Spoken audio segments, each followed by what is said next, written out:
Samantala, isang dating DPWH District Engineer ng Bulacan ang umamin sa mga senador na nagkakasino kasama ang isa pang Assistant District Engineer. Matatandaan sa isang privilege speech ni Senador Panfilo Lacson, sinabi nito na may miyembro ng DPWH ang nakapagpatalo ng malaking halaga ng pera sa isang kasino sa Metro Manila. Nagbabalik si Daniel Manalasta sa sentro ng balita. Sa plenaryo kahapon, may panibagong impormasyon na naman na pinakawalan si Senador Panfilo Lacson tungkol sa ilang kawani ng DPWH sa Bulacan na nadadawit umano sa pagsusugal. At hindi lang basta-basta mababang halaga ng pera ang usapin dito. At least two district engineers who are big-time gamblers in one of the casinos here.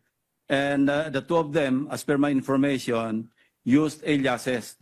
Ang recorded losses, this is just informal and official, but I intend to get the official record.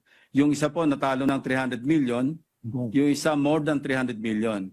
And these are salary grade 19 officials being district engineer, and the other one is even occupying a lower position. Sabi ni Lacson, ganito na lang kalala talaga ang korupsyon. At ito raw ay sa Bulacan pa lamang. Binigay na raw niya impormasyon sa bagong talagang DPWH Secretary Vince Dizon. Si Senador Raffy Tulfo na istawagin ang pansin ng mga kasino. Call the attention of Soler, Okada and all other casinos para makita yung labas-pasok nitong mga nagsusugal ng mga DPWH officials. Dahil sa panibagong expose, may paalala si Lacson sa mga opisyal ng gobyerno.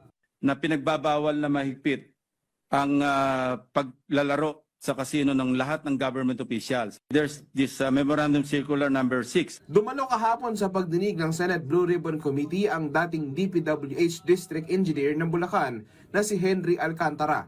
Matatandaang minsan ang lumutang ang pangalan ni Alcantara sa privilege speech ni Lacson. Ayon sa mga contractors at DPWH officials na nakipag-usap mismo sa akin at aking staff, ang dalawang ito ay halos pareho lang ang pagmamahal sa pera.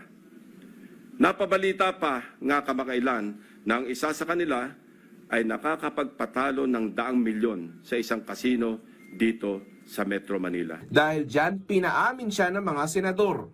At 2 p.m. daw, Mr. Chair, umaalis na po sila. Ito po, confirm nyo kung totoo hindi. 10 a.m. to 2 p.m., diretso na raw kayo at nagkakasino. Ako po, umaabot po ako ng 5 o'clock, Your Honor. 4 o'clock, 4:30 po. Considering that you are government officials, paano kayo nakakapasok sa kasino? Inamin ko po, ako po'y nakakapasok sa kasino. Naglalaro kayo, kasama po siya. O, Minsan po kasama, minsan po hindi. Inaasahang may kasunod pa ang pagdinig ng komite. Daniel Manalastas para sa Pambansang TV sa Bagong Pilipinas.